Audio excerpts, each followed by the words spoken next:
दोस्तों, जिस web series का हम सबको इंतजार था वो वेब सीरीज आ गई है। ये है मनी हीस्ट का नेक्स्ट एपिसोड, जिसमें हम बर्लिन की पुरानी चोरी को देखेंगे। कुछ भी पहले बताकर मैं आपका मजा खराब नहीं करना चाहता, इसलिए बिना समय गवाए कहानी शुरू करते हैं। इसको तो आप जानते ही हैं, ये है बर्लिन, और जो इसके साथ खूबसूरत औरत है वो इसकी तीसरी वाइफ है, जो अब इसका प्यार ठुकराकर इसको छोड़कर किसी और के साथ जा रही है। तभी इसको लेने इसके साथी आ जाते हैं। ये सब एक चोरी को अंजाम देने जा रहे हैं। ये बर्लिन के सुनहरे दिनों की कहानी है। उस वक्त ना तो ये बीमार था और ना ही चूहे की तरह छिपकर चोरियां करता था। ये है कैला। ये इलेक्ट्रिकल इंजीनियर है, लेकिन बहुत शर्मीली है। ये है रॉय। ताले तोड़ना और सलाखों के पीछे जाना इसकी खूबी है। ये बर्लिन को अपना गॉडफादर मानता है और बर्लिन इसको अपना पालतू कुत्ता समझता है। ये है डेमियन। ये पेशे से एक प्रोफेसर है। ये अपने खाली समय में चोरी की प्लानिंग करता है। ये जीनियस और मास्टरमाइंड है। ये है ब्रूस। ये ऑलराउंडर है। हर हालात में जीने की कला इसको खूब आती है। ये सभी मिस्टर एंटोनियो वाल्स के राजमहल में जाते हैं। बर्लिन उसे सर्च वारंट दिखाकर घर की चेकिंग कराने को कहता है। बर्लिन उसे डराता है कि अगर ये उसका सहयोग नहीं देगा तो कम से कम 9 साल के लिए अंदर जाएगा। फिर वो उसके लॉकर में जाकर एक 500 साल पुराना प्याला उठाता है और उसे बता देता है कि हम पुलिस वाले नहीं हैं। अगर जिंदा रहे तो ऐसे प्याले आते जाते रहेंगे। डिनर की टेबल पर एक आदमी कहता है, तुम सब मुझे पुलिस वाले नहीं लग रहे, प्लीज अपना बैच और आईडी नंबर दिखाइए। तभी वहाँ बर्लिन आ जाता है। वो उस ज्यादा बोल रहे आदमी को कहता है कि अपना फोन टेबल पर रख दो, और फिर बर्लिन उस फोन को तोड़ देता है। फिर बर्लिन उसको अपनी गन दिखाकर कहता है, ये है मेरा बैच। फिर वो आदमी लाइन पर आ जाता है। फिर बर्लिन उन सबको अपने आईडी कार्ड निकालने के लिए कहता है, ताकि अगर किसी को एफआईआर करवाने की चुल मचे तो इन सबको पता हो कि उसका घर कहाँ है। फिर वो उस आदमी को बाहर ले जाकर कहता है अपनी बीवी के सामने हीरो बन रहे थे या गर्लफ्रेंड के। वो आदमी उसके आगे गिड़गिड़ाता है। फिर बर्लिन कहता है प्यार इतनी बड़ी चीज नहीं है जिसके आगे अपनी जिंदगी हारी जाए। फिर वे उसे बिना कुछ कहे वहाँ से चले जाते हैं। फिर कुछ दिन बाद ये सभी अपना भेष बदलकर एक होटल में जाते हैं। बर्लिन उन सबको एक नई मेंबर से मिलवाता है। उसका नाम था कैमरन। ये तूफानी लड़की है जिसको जिंदगी ने बहुत सारे गहरे घाव दिए हैं। रॉय पहली नजर में ही इसकी तरफ अट्रैक्ट हो जाता है और बर्लिन उसके मन में क्या चल रहा है 1 सेकंड में भांप लेता है। फिर बर्लिन कहता है कि हम यहाँ चोरी के इरादे से आए हैं, जिसकी शुरुआत 10 दिन पहले ही ये प्याला चुराने के साथ हो चुकी है। इस प्याले की कीमत 40,000 यूरो है और हम इसकी कीमत 44 मिलियन यूरो करने वाले हैं। फिर डेमियन 37 लाख के इस प्याले को तोड़ने लगता है। अब ये इस टूटे प्याले की मदद से यूरोप के शाही परिवारों के गहने चुराने वाले थे, वो भी एक साथ, जो कि 34 अलग अलग शहरों में पड़े थे। फिर वे उस प्याले को अमोनियम क्लोराइड में डुबोते हैं ताकि उसकी चमक खराब हो जाए और वो पुराना दिखने लगे। फिर वे पेरिस की एक पुरानी चर्च में जाकर फादर से मिलते हैं। बर्लिन कहता है, मैं प्रोफेसर सेंटाना हूँ और पॉलिटेक्निक यूनिवर्सिटी ऑफ सालामेन से आया हूँ। पादरी ने इनको यहाँ बुलाने से पहले ऑनलाइन रिसर्च भी की थी, जहां उनको इनके बारे में 600 से भी ज्यादा आर्टिकल पढ़ने को मिले थे, और वो सब कैला की करामात थी। चर्च के अंदर पादरी ने 2 गुंडे भी पाल रखे थे। ये दोनों सुधरने के लिए चर्च आए थे और कुछ दिन बाद इनकी रिहाई होने वाली थी। फिर वे पादरी को कुछ डॉक्यूमेंट्स दिखाते हैं जिनके अनुसार इस चर्च से भी बहुत पहले यहाँ एक और चर्च होने का दावा किया गया था। फादर कहता है कि मेरी चर्च 1240 में बनी थी और इन डॉक्यूमेंट्स के अकॉर्डिंग यहाँ 5वीं शताब्दी में भी चर्च होने की बात कही गई है। लेकिन वे फादर को विश्वास दिला देते हैं कि आप जहाँ खड़े हैं वो पेरिस की सबसे पुरानी चर्च है और इसके नीचे बहुत सारा खजाना दबा है। फिर फादर उनको चर्च के तहखाने में ले जाता है। फिर वे मशीन से चेक करते हैं। वहाँ 16 फुट नीचे कुछ दबा होने का संकेत मिलता है। इन सब का प्लान यहाँ पर खुदाई करने का था, क्योंकि यहाँ से एक रास्ता पेरिस की उन टनल से जाकर मिलता है जहाँ से वे पेरिस की किसी भी कोने में जा सकते थे। फिर डेमियन मैप में समझाता है कि हमें चर्च से इस जगह पर पहुँचना है। ये पेरिस का सबसे बड़ा नीलामी घर है जहाँ 34 अलग अलग शहरों से शाही घरानों के गहने आने वाले हैं। अब हमें ये पता लगाना है कि किस दिन वो सभी गहने यहाँ पर आ चुके होंगे। फिर बर्लिन उनको दिखाता है कि उनके होटल के बिल्कुल सामने उस ऑक्शन हाउस के डायरेक्टर का घर है। सिर्फ उसी इंसान को वक्त और तारीफ पता होगी। फिर बर्लिन कहता है कि हम उसके घर जाएंगे तो बढ़िया कपड़े पहन कर जाएंगे ताकि हम पर किसी को शक ना हो। रॉय की नजर अब भी कैमरन पर थी। फिर बर्लिन रॉय को समझाता है कि इश्क में खतरे के निशान होते हैं। हमें आपकी आंखों में कैमरन के लिए चमक दिख रही है। बस आप इतना जान लीजिए, वो लड़की मेंटल हॉस्पिटल में भी जा चुकी है। आपको उसके काम पर नजर रखनी है, ना कि उसके पाँव पर बने टैटू पर। रॉय समझ जाता है। फिर वे देखते हैं कि नीलामी घर का डायरेक्टर, जिसका नाम मार्क था, वो अपनी वाइफ के साथ घर से निकल जाता है। फिर ब्रूस उसका पीछा करता है ताकि उस पर नजर रख सके। फिर रॉय और कैमरन कपल बनाकर सामने वाली बिल्डिंग के बाहर जाते हैं और उसका दरवाजा खोल लेते हैं। फिर वहाँ कैला आती है और फिर वे सभी अंदर चले जाते हैं। फिर कैला और कैमरन लिफ्ट से ऊपर जाते हैं और रॉय सीढ़ियों से। फिर वे उनके अपार्टमेंट का दरवाजा खोलने की कोशिश करते हैं। तभी उनका नेबर बिल्डिंग के अंदर आता है और उसके ऊपर आने से पहले ही उनको सिक्योरिटी ऑफ करके दरवाजा खोलना था। फिर वे उसके ऊपर आने से पहले दरवाजा खोल लेते हैं और घर के अंदर घुस जाते हैं। फिर वे अपने गैजेट्स निकालते हैं जिनके अंदर छोटे छोटे कैमरे लगे थे। उस घर में एक छोटा सा डॉगी भी था जिसको बॉल से खेलना पसंद था। फिर वे सभी अलग अलग जगह पर कैमरे इंस्टॉल करने लगते हैं। वे उस घर की कोई भी जगह नहीं छोड़ते जहां कैमरे न लगे हों। वे साथ साथ उस डॉगी को भी खिला रहे थे। तभी उन्हें दरवाजे के लॉक खुलने की आवाज आती है और वे सभी छिप जाते हैं। वहां उनका पड़ोसी अपने कुत्तों को लेकर आया था ताकि मार्क के डॉग को भी अपने डॉग्स के साथ घुमाने ले जा सके, लेकिन मार्क का डॉगी रॉय और कैमरन के पास बैठा था। फिर रॉय बॉल को बाहर फेंक देता है और वो बॉल लेने के लिए जैसे ही बाहर जाता है, उनका नेबर उसको अपने साथ लेकर वहां से चला जाता है। फिर उसके जाने के बाद वे सभी भी वहां से निकल लेते हैं। रात को जब बर्लिन मार्क के घर की निगरानी कर रहा था, तब मार्क की वाइफ उठती है और म्यूजिक लगाकर नाचने लगती है। बर्लिन उसे बहुत ही ध्यान से देख रहा था। फिर वो ड्रेस पहनकर तैयार हो जाती है। फिर ये देखने के लिए वो इतनी रात को जाती कहाँ है। बर्लिन भी अपने होटल से बाहर आ जाता है। वो उसका पीछा करता है और उसके पीछे पीछे एक बार में चला जाता है। उस बार में मार्क की वाइफ कैमिल गिटार बजाती है और गाना भी गाती है।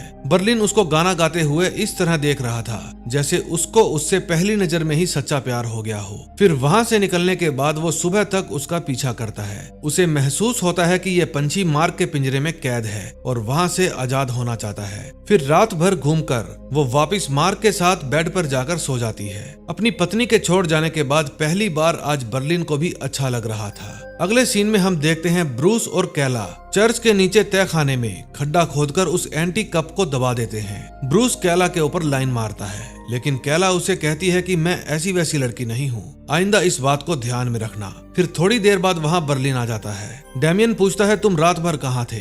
वो बताता है कि रात को हम एक औरत से मिले। फिर वो रात वाली सारी बात डैमियन को बताता है। वो कैमिल से इतना इम्प्रेस हो गया था कि उसके बारे में सब कुछ जानना चाहता था और इस काम में उसे डैमियन की हेल्प चाहिए थी। फिर डैमियन कहता है कि हमने यहाँ तक आने के लिए कितने पापड़ बेले हैं। हम जिस आदमी को लूटने वाले हैं, तुम उसी की वाइफ को पटाना चाहते हो, एक साथ दो झटके। बर्लिन कहता है उसके लिए मैं पूरे प्लान को खतरे में डालने को तैयार हूँ और आपको भी। इतने में वहाँ फादर आ जाते हैं। फिर वे सब फादर के सामने नाटक करते हैं और जमीन के अंदर से वही कांसे का कप बाहर निकालते हैं। उसको देखकर फादर की आंखें खुली की खुली रह जाती है।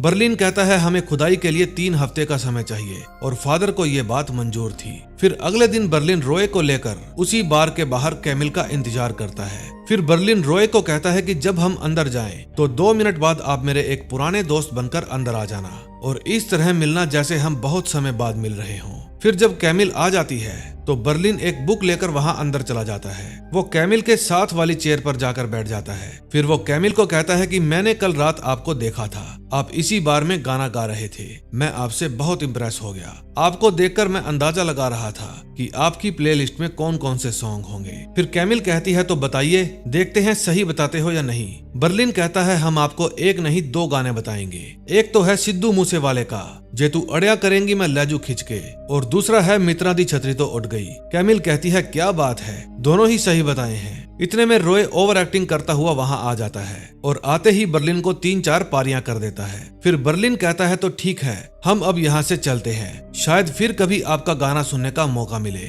फिर वहां से जाकर बर्लिन रॉय को कहता है कितनी ओवर एक्टिंग करते हो। फिर वे पास के ही एक टेबल पर बैठ जाते हैं। बर्लिन देखना चाहता था कि वो मुड़कर उसकी तरफ देखती है या नहीं, लेकिन वो बिना देखे सीधी बाहर चली जाती है और इस बात से बर्लिन का दिल टूट जाता है। वो कहता है ये क्या हो गया, कहीं हमने कोई गलती तो नहीं कर दी, कहीं उन्होंने हमें गे तो नहीं समझ लिया, आपको 3-4 बार किस करने की क्या जरूरत थी। फिर वो रॉय के ऊपर गर्मी खाने लगता है क्योंकि ये रिश्ता शुरू होने से पहले ही टूट गया था। दूसरी तरफ डैमियन, ब्रूस, कैला और कैमरन को चर्च के नीचे बनी बेसमेंट से सुरंग का रास्ता मिल जाता है। वहाँ बहुत से लोगों के कंकाल पड़े थे। ये वही टनल थी जिसके बारे में मैंने लुपिन वेब सीरीज में भी आपको बताया था। फिर वे मैप के अकॉर्डिंग टनल में आगे बढ़ते हैं। उन्हें नीलामी घर तक पहुँचने का सीधा रास्ता मिल जाता है। फिर वे सीधी लेजर के डायरेक्शन में खुदाई करते हैं। बर्लिन उस समय कैमिल की प्रोफाइल देख रहा था और रॉय सीसीटीवी के जरिए उसके घर पर नजर रखे हुए था। फिर रॉय बर्लिन को बताता है कि मियां बीवी में झगड़ा चल रहा है। कैमिल को ओपेरा जाना था, लेकिन उसका पति वहां जाना नहीं चाहता था क्योंकि आज उसका शेड्यूल बिजी था। फिर बर्लिन कहता है उसके साथ ओपेरा मैं जाऊंगा। वो रॉय को अपने जूते पॉलिश करने के लिए कहता है और देखता है कि मार्क घर से चला गया है और कुछ देर बाद कैमिल घर आ गई है। दूसरी तरफ चर्च में फादर डेमियन से मिलने जाते हैं। वे कहते हैं कि ये प्याला मैं अपने साथ ले जाना चाहता हूँ क्योंकि मैं स्पेन जा रहा था। सोचा कि ये प्याला आपकी यूनिवर्सिटी में जाकर डीन को दिखा दूं। डेमियन कहता है सिक्योरिटी की वजह से मैं इसको आपके साथ नहीं ले जाने दे सकता, लेकिन फादर वो प्याला जाकर डीन को दिखाना चाहते थे, इसलिए उनके तेवर बदल जाते हैं। वो कहते हैं कि ये मेरा चर्च है। फिर फादर का पाला हुआ मस्टुंडा डेमियन को कहता है इस प्याले को क्यों नहीं ले जाने दे सकते, इस प्याले पर उनका हक है। फादर कहते हैं अब मैं चलता हूँ, सुबह 8:30 बजे मेरी फ्लाइट है। फिर डेमियन ये बात बर्लिन को बताता है, लेकिन वो तो अपना टक्सीडो पहनकर कैमिल के साथ जाने के लिए तैयार हुआ पड़ा था। डेमियन कहता है डीन इस प्याले को देखकर पहचान जाएगा और यहाँ पर पुलिस आ जाएगी। अब बर्लिन फैसला नहीं ले पा रहा था कि क्या करे। एक तरफ उसके कई दिनों की मेहनत मिट्टी में मिलने जा रही थी और दूसरी तरफ वो कैमिल की लाइफ में एंटर होने वाला था। अब उसको दोनों में से एक चीज को चुनना था, पैसा या प्यार। फिर वो रॉय को कहता है कि जमीन आसमान एक कर दो, लेकिन वो प्याला हमें वापस चाहिए, चाहे एयरपोर्ट के बाथरूम में आपको उसकी जन्नत की टिकट क्यों ना कटवानी पड़े। फिर वो होटल से बाहर जाकर कैमिल को आवाज देता है। अब सेकंड एपिसोड में देखते हैं क्या होता है। सेकंड एपिसोड में हम देखते हैं बर्लिन कैमिल को आवाज देता है और कहता है कि क्या इत्तेफाक है, हम सामने वाले होटल में ही रुके हैं। कल सारा वक्त हम आपके बारे में ही सोच रहे थे। कैमिल कहती है मैं जल्दी में हूँ, मुझे जाना है। बर्लिन कहता है तो हम आपके साथ चल सकते हैं, रास्ते में थोड़ी गुफ्तगू भी हो जाएगी। थोड़ी देर बाद कैमरन एक बाइक लेकर वहाँ आती है। फिर वो रॉय के कमरे में जाती है। रॉय कहता है कि लाओ चाबी दो, बर्लिन ने मुझे एक काम दिया है, तुम यहाँ बैठकर सीसीटीवी देखो। वो कहती है कि मैं भी तुम्हारे साथ चलूंगी। फिर वे दोनों तैयार होकर फादर से प्याला वापस लेने जाते हैं। दूसरी तरफ कैमिल टैक्सी के अंदर ही अपने कपड़े चेंज करती है और फिर वे ओपेरा क्लब जाते हैं। वहाँ एक से एक छपरी भरे पड़े थे और बर्लिन अकेला ही था जो टक्सीडो पहनकर आया था। दूसरी तरफ रॉय और कैमरन फादर के पास पहुंच जाते हैं। जब वो टैक्सी को आवाज देते हैं तो वे फादर से उसका बैग छीन लेते हैं, लेकिन फादर की पकड़ बहुत ही मजबूत थी। उनके चिल्लाने की आवाज उनके मस्टुंडे सुन लेते हैं। उनमें से एक मस्टुंडा ट्रैश उठाकर उन दोनों पर दे मारता है और वे वहीं पर नीचे गिर जाते हैं। फिर वे बैग उठाकर पैदल ही भागने लगते हैं और वे मस्टुंडे उनकी ही बाइक पर उनका पीछा करने लगते हैं। आगे जाकर गली में उनको शादी की भीड़ मिलती है। वे दोनों भागकर उस भीड़ को क्रॉस कर लेते हैं, लेकिन वे मस्टुंडे भीड़ के अंदर फंस जाते हैं। फिर वे दूल्हे की कार चुराकर वहां से भागने लगते हैं। वे मस्टुंडे अब भी कार का पीछा कर रहे थे। फिर आगे जाकर उनको जनाजा मिलता है। फिर वे कार को वहीं पर छोड़कर पास में बने पार्किंग लॉट में घुस जाते हैं। वे मस्टुंडे समझ जाते हैं कि वे पार्किंग लॉट में गए हैं। फिर वे भी पार्किंग लॉट के अंदर चले जाते हैं। वे दोनों बहुत ही गुस्से में थे। फिर रॉय कहता है कि तुम दूसरी तरफ जाओ, मैं सीधा जाता हूँ। फिर वहां जाकर वे गाड़ियों को हिलाते हैं और उनके अंदर के सायरन बजने लगते हैं। वे दोनों अलग अलग जगह से गाड़ियों के सायरन ऑन करके उन मस्टुंडों को कंफ्यूज कर रहे थे। फिर वे एक गाड़ी स्टार्ट करके वहां से भागने लगते हैं, लेकिन उनमें से एक गुंडा कुल्हाड़ी लेकर गाड़ी का टायर पाड़ देता है और उनकी गाड़ी दूसरी कार में जाकर ठुक जाती है। फिर जब वे कार से निकलकर भागते हैं तो वे मस्टुंडे उनको घेर लेते हैं। फिर उनमें से एक गुंडा तेज पानी की बौछार मारता है और उनका बैग नीचे गिर जाता है। फिर वो प्याला वापस मस्टुंडे के हाथ लग जाता है और रॉय कैमरन को लेकर वहां से भाग जाता है। इनके साथ अब जो भी हुआ उसमें एक अच्छी बात थी और एक बुरी। अच्छी बात यह थी कि मस्टुंडों को पता नहीं चल पाया कि ये चोर कौन थे, और बुरा ये हुआ कि प्याला इनके हाथ से निकल गया था। दूसरी तरफ बर्लिन कैमिल के साथ ओपेरा में एंजॉय कर रहा था। बर्लिन उसके साथ अच्छा वक्त बिताता है और फिर वे वापस अपने होटल की तरफ जाने लगते हैं। फिर टैक्सी से नीचे उतरकर वे मोबाइल नंबर एक्सचेंज करते हैं। अब कैमिल की नजरों में भी बर्लिन बर्लिन के लिए प्यार नजर आ रहा था। जब सुबह होती है तो ब्रूस कैला के रूम में जाता है। वो उससे पूछता है कि कैमरन कहाँ है। कल रात वो मेरी बाइक ले गई थी, लेकिन कैला को उसके बारे में कुछ नहीं पता था। फिर वो कैला के ऊपर लाइन मारने लगता है, लेकिन कैला थोड़ी शर्मीली स्वभाव की थी। वो उसको जाने के लिए कहती है और कहती है कि अगर कैमरन आई तो मैं उसे कॉल करने के लिए कह दूंगी। दूसरी तरफ रॉय और कैमरन डैमियन को मिलने के लिए बुलाते हैं और कल जो हुआ उसे सब कुछ बताते हैं। डैमियन कहता है कि तुमने कल फोन क्यों नहीं किया। वे कहते हैं कि हमने बर्लिन को कई बार फोन किया, लेकिन उन्होंने फोन उठाया नहीं। फिर डैमियन कहता है कल तुमने फादर को 30 फुट तक अपनी बाइक के साथ घसीटा,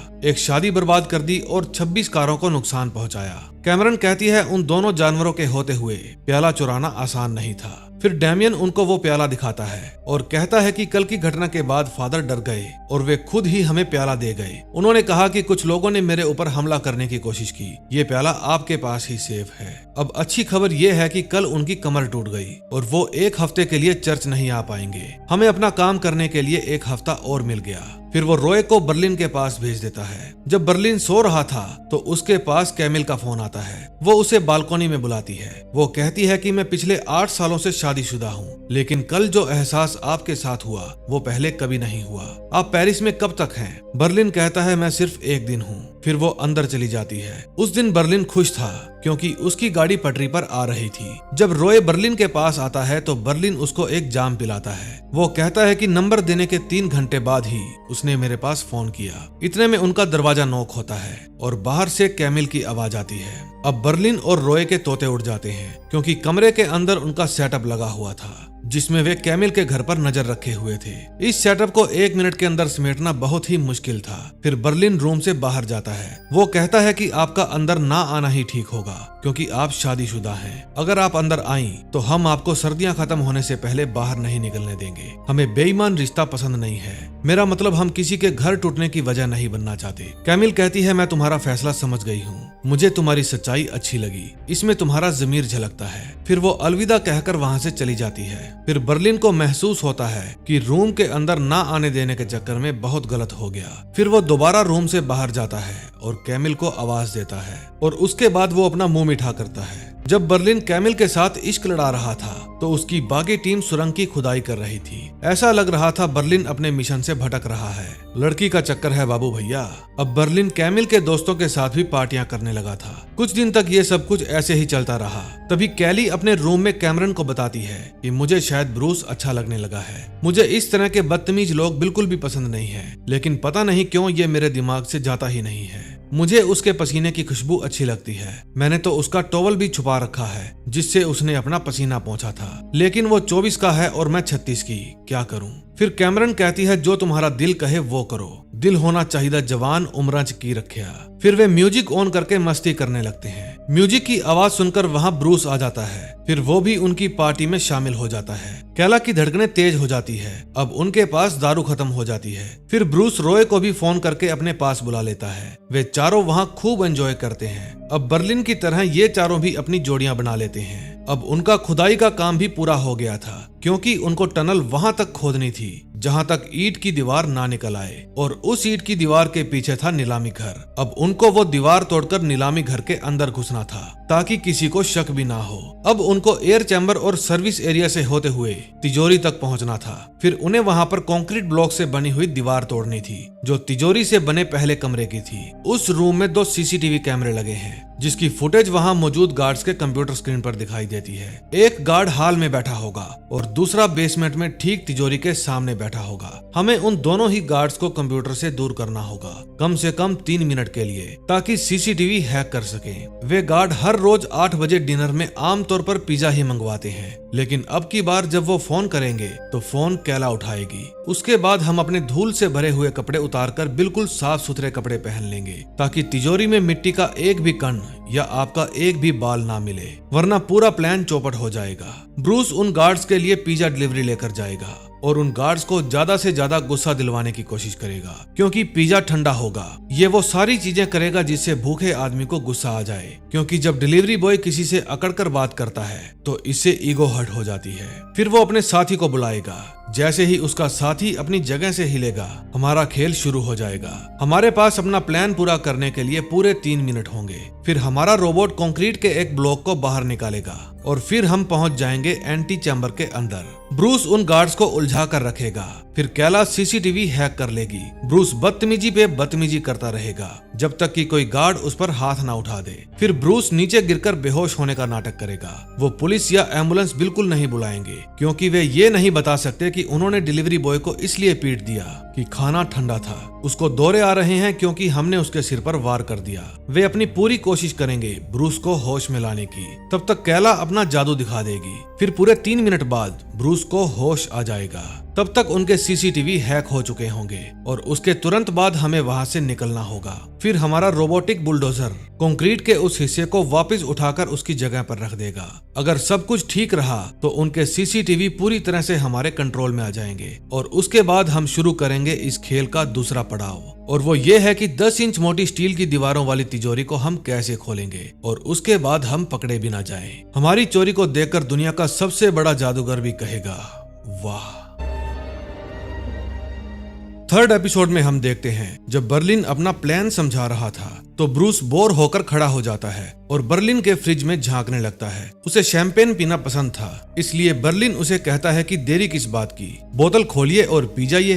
वो पूरी बोतल पी नहीं सकता था, लेकिन बर्लिन उसे कहता है कि प्लान समझाने में देरी हो रही है, प्लीज बोतल को खोलिए और उसको पीना शुरू कीजिए। फिर वो जबरदस्ती ब्रूस को पूरी बोतल पिला देता है और कहता है कि ये कोई स्कूल की क्लास नहीं है जिसमें ध्यान ना दोगे तो ग्राउंड के चक्कर लगाने पड़ेंगे। ये हमारा क्लासरूम है, इसमें हम एक प्लान डिस्कस कर रहे हैं। अगर किसी से भी गलती होती है तो सजा के तौर पर उसको फ्रांस की जेल में 16 साल बिताने पड़ेंगे। अगर किसी ने भी इस प्लान पर ध्यान नहीं दिया तो वो अपने बाकी साथियों की जिंदगी भी खतरे में डाल देगा। बर्लिन कहता है कि एक और शख्स है जिन्होंने हमारे साथ बहुत चोरियां की है। उनका मानना है कि चोरी सिर्फ एक चैप्टर नहीं है बल्कि पूरी एक किताब है। कैमरन पूछती है तो वो हमारे साथ इस चोरी में क्यों नहीं है। बर्लिन बताता है कि वो इस समय किसी दूसरी चोरी को प्लान कर रहे हैं और वो चोरी भी बहुत लाजवाब होने वाली है। बर्लिन इस समय प्रोफेसर की बात कर रहा था। बर्लिन कहता है कि हमने इस चोरी में तजुर्बेकार चोर इसलिए नहीं लिए क्योंकि तजुर्बे के साथ आता है घमंड, और घमंड सिर्फ हम पर जचता है। अब मैं आपको दुनिया का सबसे बेहतर चोर बनाऊंगा। हम वो चोर हैं जो महंगे महंगे कपड़े पहनकर महंगे महंगे 5 स्टार होटल के कमरे के अंदर प्लान बनाते हैं, ना कि काले पीले कपड़े पहनकर झुग्गी बस्तियों में प्लान बनाते हैं। कल को अगर गोली भी खानी पड़े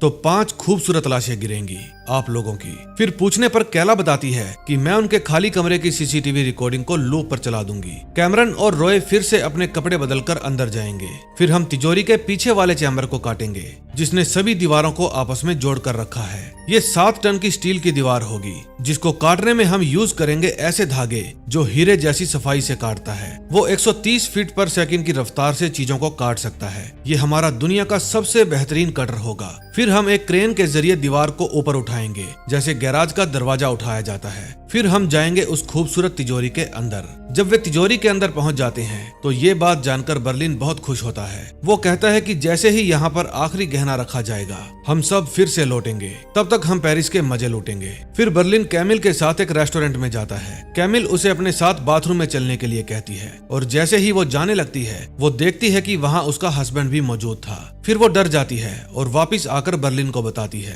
बर्लिन कहता है कि आप जाकर उनसे मिलिए और उन्हें कहिए कि मैं यहाँ एक आर्ट डीलर से मिलने आई थी, लेकिन वो बहुत ही कमीना और बदतमीज है। आपको चलकर उनसे बात करनी होगी। फिर वो जाकर अपने हस्बैंड को बुला कर लाती है। फिर बर्लिन कहता है कि सॉरी मैडम, अगर आपको हमसे बात करने में तकलीफ हो रही है तो हम चले जाते हैं। आपको यूं किसी को बीच में लाना नहीं चाहिए, हम बहुत बड़े आर्ट डीलर हैं। फिर मार्क बर्लिन को कहता है कि चुप कर सड़क छाप, औकात से ज्यादा बोल गया तू। बर्लिन का दिल तो कर रहा था कि फोक उठाकर उसका काम तमाम कर दूं, लेकिन वो गुस्सा पी जाता है और वहाँ से चला जाता है। उसके बाद भी बर्लिन का कैमिल से मिलना जुलना जारी रहता है। कैमिल अपना हर पल बर्लिन के साथ बिताना चाहती थी, लेकिन अपने पति को धोखा देने के कारण उसको बुरा भी लग रहा था। ठीक उसी समय बर्लिन के 5 साथी कहीं पर बैठकर अपनी शाम एंजॉय कर रहे थे। सब लोग ब्रूस को शैंपेन पीने के लिए कह रहे थे, लेकिन वो कहता है कि शैंपेन अब मेरे दिल से उतर गई है। तभी डैमियन की वाइफ का फोन आता है। वो कहता है कि इस समय मैं अपने स्टूडेंट्स के साथ हूँ। जैसे ही ये कोर्स पूरा हो जाएगा हम फिर से पेरिस घूमने आएंगे जैसे 20 साल पहले आए थे।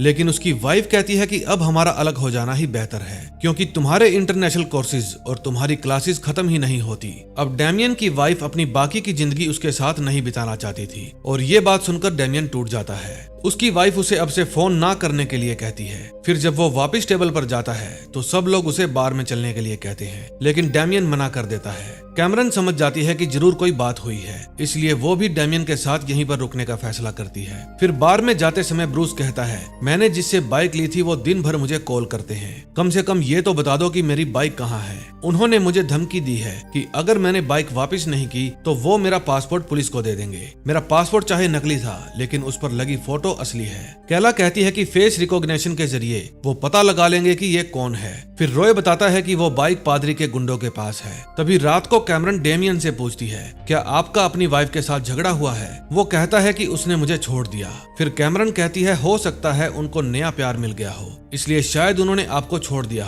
हो सकता है कि मैं गलत हूँ लेकिन सही भी हो सकती हूँ। डेमियन कहता है, तुम अपना पिज्जा खाओ, इस बात को यहीं पर बंद कर दो। कैमरन इन हालातों से गुजर चुकी थी, इसलिए वो रोने लगती है। दूसरी तरफ बर्लिन और कैमिल एक दूसरे के साथ वो सब कुछ कर चुके थे जो एक हस्बैंड वाइफ करते हैं। उसके बाद वो मीठी मीठी बातें कर रहे थे। तभी कैमिल के फोन पर मार्क का फोन आता है। वो पूछता है, क्या तुम्हारे साथ कोई और भी है? जब मैं घर आया तो तुम्हारा लैपटॉप खुला पड़ा था। मैंने तुम्हारे सारे लव मेल्स पढ़ लिए हैं कि वो तुम्हें किस तरह से खास महसूस कराता है जो मैं तुम्हें सालों से नहीं करा पाया। उसका नाम पढ़कर मुझे पता चल गया कि वो वही रेस्टोरेंट वाला आदमी है। कैमिल कहती है, मैं तुमसे मिलकर सब कुछ बता दूंगी। फिर वो ये बात बर्लिन को बताती है। फिर वहां से बाहर जाकर बर्लिन कहता है, साला हमें सड़क छाप कह रहा था, अब पता चलेगा सड़क पर कौन है। आज वो बहुत खुश था। वो बाहर जाकर बहुत खुशी मनाता है। दूसरी तरफ डेमियन कैमरन को अपने रूम में बुलाता है और कहता है कि तुम सही थी, उसका किसी दूसरे आदमी के साथ चक्कर चल रहा है। फिर वो कैमरन को अपनी वाइफ की तस्वीरें दिखाता है और उसमें से कोई भी सेल्फी नहीं थी।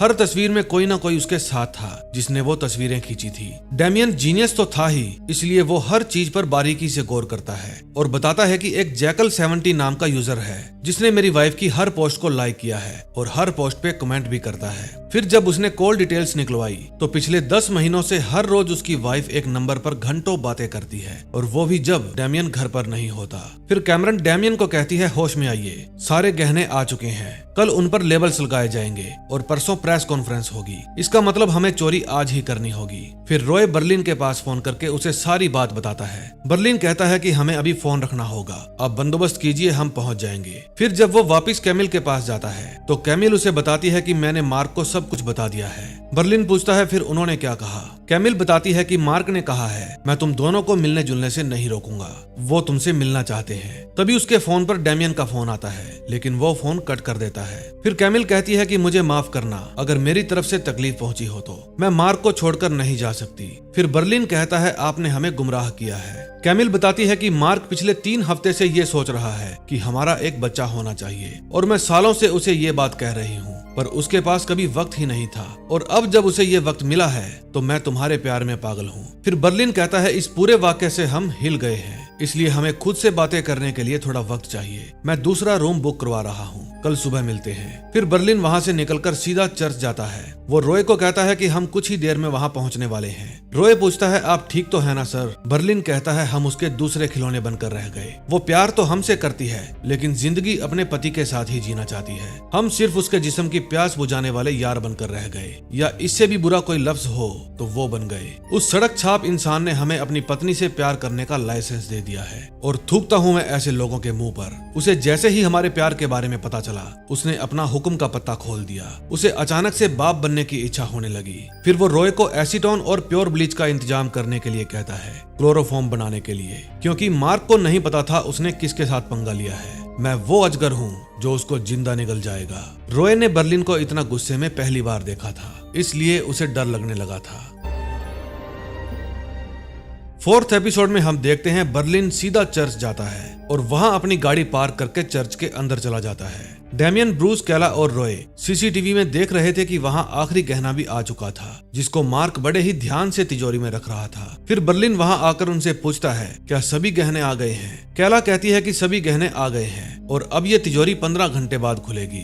ये तिजोरी सिर्फ मार्क ही खोल सकता था। अब इन सब का अंदर जाने का वक्त आ गया था। फिर डेमियन पूछता है, तुम पिछले 2 दिनों से पेरिस में नहीं थे और ना ही मार्क की बीवी, तुम उसके साथ रंगरलियां मना रहे थे, इसीलिए तुम यहाँ नहीं पहुंच पाए। बर्लिन कहता है, आप जलनखोर माशूका की तरह बात कर रहे हैं। फिर बर्लिन सबको सूट पहनने के लिए कहता है। कैला सीसीटीवी का लूप ऑन कर देती है। फिर वे अपने रोबोट की हेल्प से एंटी चैम्बर की कंक्रीट स्लैब को हटाते हैं और फिर एंटी चैम्बर में प्रवेश कर जाते हैं। अब वे तिजोरी में घुसने के लिए पूरी तरह से तैयार थे। फिर वे सभी तिजोरी के अंदर एंटर कर जाते हैं। अब उनका प्लान था कि सभी डिब्बों में से गहने निकालकर उन डिब्बों को वापस उसी जगह पर रखना है, ताकि सीसीटीवी ऑन होने पर सब कुछ पहले जैसा दिखे। वे सभी गहनों को इकट्ठा करना शुरू कर देते हैं। वे सभी गहनों की डिटेल के आगे टिक मार्क भी कर रहे थे, ताकि कोई भी गहना यहीं पर ना रह जाए। बर्लिन कहता है, यही चीजें तो है जो जिंदगी को जीने के लायक बनाती है। फिर डेमियन कहता है, तुम जैसे जलील इंसान को क्या पता जिंदगी किस तरह जी जाती है। तुम तो 3 दिन किसी दूसरे की बीवी के साथ गुजार कर आ रहे हो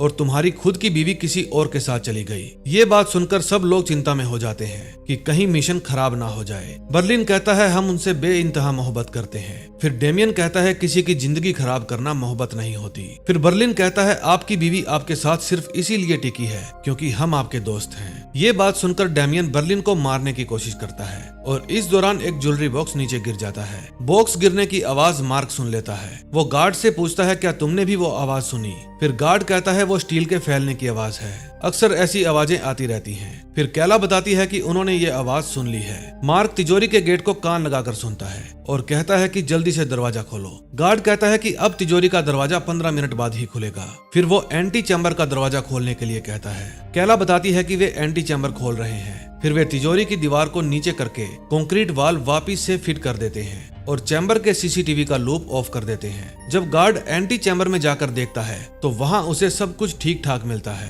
फिर बाहर आकर गार्ड मार्क को कहता है कि सब कुछ ठीक है, अगर आप कहो तो तिजोरी खोलकर भी चेक कर लेता हूँ। तभी मार्क के फोन पर किसी सोफी नाम की लेडी का फोन आता है और मार्क कहता है कि रहने दो, मैं घर जा रहा हूँ। डेमियन की जलनखोरी के कारण इनके 15 मिनट खराब हो गए थे और इनका मिशन फेल होते होते बचा था। डेमियन कहता है कि मैं जो करने आया हूँ टीम के लिए पूरा करूंगा, लेकिन तुम्हारे साथ ये मेरी आखिरी चोरी होगी। फिर वे सभी गहने लेकर बाहर आ जाते हैं। बर्लिन और रॉय गहने लेकर होटल में चले जाते हैं और बाकी लोगों के पास 4 घंटे थे सब कुछ पहले जैसा करने के लिए। फिर रात को बर्लिन देखता है कि मार्क सो गया है। फिर वो रॉय को लेकर मार्क के घर जाता है। पहले तो वो वहाँ पर जाकर क्लोरोफॉर्म तैयार करता है और फिर उससे मार्क को बेहोश कर देता है। रॉय को ये सब गलत लग रहा था। दूसरी तरफ बर्लिन के साथी उस तिजोरी को फिर से जोड़ रहे थे जो उन्होंने काटी थी। तिजोरी को सील करके फिर वे उसका कलर मैच करते हैं। बर्लिन और रॉय मार्क के घर से वे सभी कैमरे निकाल रहे थे जो उन्होंने फिट किए थे। फिर रॉय बर्लिन को कहता है कि क्लोरोफॉर्म हमारे प्लान का हिस्सा नहीं था। फिर बर्लिन कहता है, तो अब बच्चा बाप को सिखाएगा कि चोरियां कैसे करते हैं। पालतू कुत्ते दुम हिलाते ही अच्छे लगते हैं, आप यहाँ से जा सकते हैं, हमें क्या करना है ये हम अच्छी तरह जानते हैं। ये बात रॉय के दिल पर लग जाती है।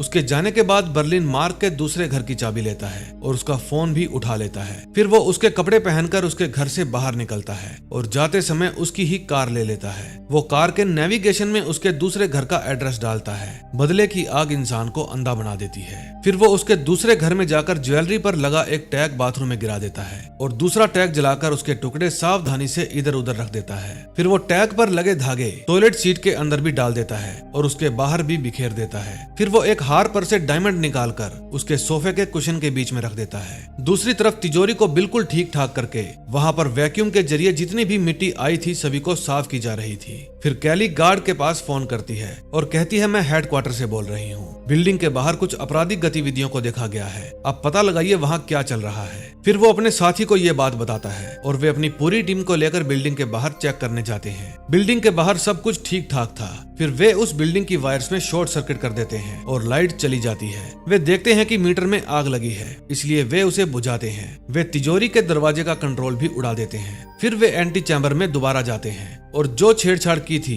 उसको फिर से पहले जैसा ठीक करने लगते हैं। फिर कंक्रीट वाल वापस फिट करके सील कर दी जाती है। तभी गार्ड्स मार्क के फोन पर फोन करते हैं जो कि बर्लिन के पास था, लेकिन वो फोन को पिक नहीं करता। फिर वे उस टनल की दीवार की वापस चिनाई कर देते हैं और उसके बाद वो अपना सारा सामान वहीं पर छोड़कर उस कंकाल को वापस जोड़ देते हैं ताकि जब भी 600-700 साल बाद किसी को इसके बारे में पता चले तो ये चोरी इतिहास बन जाए। तभी बर्लिन वापस मार्क के घर पर जाता है और जो सामान उसने जहाँ जहाँ से उठाया था वापस वहीं रख देता है। उसके बाद वो वापस अपने होटल आ जाता है। उनका प्लान था कि जब तक ये सब कुछ खत्म करेंगे सुबह के 3-4 बज चुके होंगे, इसलिए होटल जाने के बाद कोई भी होटल से बाहर नहीं निकलेगा। इस दौरान वे गहनों को अच्छे से पैक करेंगे और अपना अपना रूम अच्छे से साफ करेंगे। इस चोरी में जितने भी कंप्यूटर्स का यूज किया गया था सबको अच्छे से फॉर्मेट कर दिया जाएगा। रात को जब कैमरन फ्लोर की सफाई कर रही थी तब ब्रूस कैला से मिलने आता है। वो कहता है कि मुझे तुमसे कुछ जरूरी बात करनी है, इसलिए वो उसे वॉशरूम में ले जाता है। ब्रूस कहता है मैंने जहाँ से बाइक ली थी मैं वहाँ अपना पासपोर्ट लेने गया था, लेकिन वहाँ पर अलार्म लगा रखे हैं। मुझे उनका सिस्टम हैक करने के लिए तुम्हारी हेल्प चाहिए। 44 मिलियन की चोरी करने के बाद मैं एक पासपोर्ट की वजह से पकड़ा नहीं जाना चाहता। हम वहाँ जाएंगे, तुम अलार्म को बंद करना,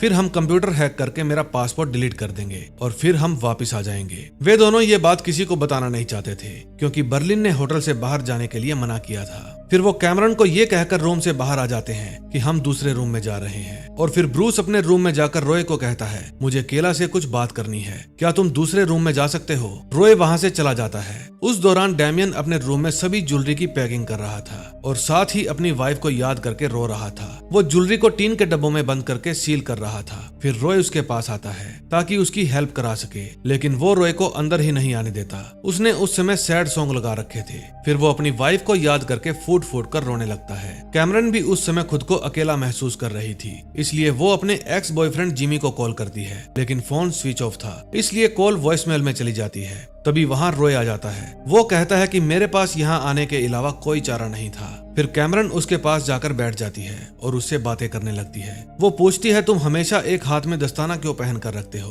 क्या तुम्हारे हाथ पर लोगों के मुंह तोड़ने के निशान है जिनको तुम दूसरों से छिपाते हो, और इस टैटू का क्या मतलब है। फिर वो पूछती है क्या हम द पर्ज मूवी की तरह कोई ऐसी गेम खेल सकते हैं जिसमें आज रात हम कोई भी नियम कानून ना माने। रॉय कहता है मैं भी बर्लिन का पालतू कुत्ता बनकर थक गया हूँ। फिर वे भी होटल से बाहर जाने का प्लान बनाते हैं। अगले सीन में हम देखते हैं ब्रूस और कैला उस बिल्डिंग में पहुंच जाते हैं जहां से ब्रूस ने बाइक रेंट पर ली थी। कैला अलार्म को ऑफ करके वहां का लॉक खोलती है। फिर वे चुपके से ऑफिस के अंदर जाते हैं और कंप्यूटर सिस्टम को हैक करने की कोशिश करते हैं। कैला कंप्यूटर ऑन कर लेती है। तभी ब्रूस की नजर पड़ती है कि नीचे 4 गार्ड्स बैठे कार्ड्स खेल रहे हैं। फिर उनमें से एक गार्ड उठता है और कहता है कि मैं ऊपर जाकर संभाल के आता हूँ। जब वो ऊपर जाकर देखता है तो कैला बैठी कंप्यूटर का काम कर रही थी। गार्ड पूछता है तुम कौन हो। कैला कहती है मैं एमिली हूँ, अभी कुछ देर पहले ही आई हूँ। फिर वो पूछता है मिशेल कहाँ है। उसकी नजर टेबल पर पड़ी मिशेल की तस्वीर पर जाती है और वो कहती है कि जिम में उसके पाँव में मोच आ गई है, इसलिए उसकी जगह पर मुझे आना पड़ा। फिर गार्ड कहता है ये तो होना ही था, वो हैवी वेट जो उठाती है। उस समय ब्रूस टेबल के नीचे छुपा था। फिर वो गार्ड से कॉफी मांगती है क्योंकि आज उसका पहला दिन था और उसे टेंशन हो रही थी। गार्ड कहता है नो प्रॉब्लम, मैं अभी कॉफी बना देता हूँ। तभी बाकी के गार्ड्स भी वहाँ आ जाते हैं। पहले वाला गार्ड बाकी के गार्ड्स की एमिली के साथ इंट्रो करवाता है। उनमें से एक गार्ड पूछता है आप बड़ी जल्दी आ गई। वो कहती है कि मिशेल ने मुझे जल्दी आने के लिए कहा था। फिर कंप्यूटर में कुछ एरर आ जाता है और कैला नर्वस हो जाती है। गार्ड उसके चेहरे को देखकर पहचान जाता है कि जरूर कुछ गड़बड़ है। फिर जब वो उसे कॉफी देने के लिए आता है तो पूछता है कुछ प्रॉब्लम है क्या। कैला कहती है ये हैंग हो गया है। फिर वो कहता है कि मैं इसको बंद करके दोबारा ऑन कर देता हूँ। फिर वो जैसे ही उसकी तार निकालने के लिए नीचे बैठता है उसको ब्रूस दिख जाता है। भाई साहब अब होने वाले हैं पंगे, क्योंकि बर्लिन ने उन सबको होटल में रुकने के लिए कहा था, लेकिन इन दोनों प्रेमी जोड़ों ने उसकी बात नहीं मानी। ये दोनों किस मुसीबत में फंसे थे ये तो आपने देख ही लिया, और वे दोनों कुछ और ही भसड़ मचा रहे थे। तो देखते हैं नेक्स्ट एपिसोड में क्या होता है। दोस्तों अगर आपने हमारा चैनल अब तक सब्सक्राइब नहीं कर रखा तो प्लीज कर लीजिए। मैं लास्ट के 4 एपिसोड 2 या 3 जनवरी को अपलोड कर दूंगा, इसलिए बेल आइकन दबाना मत भूलना। तो मिलते हैं नेक्स्ट एपिसोड में। Till then bye bye.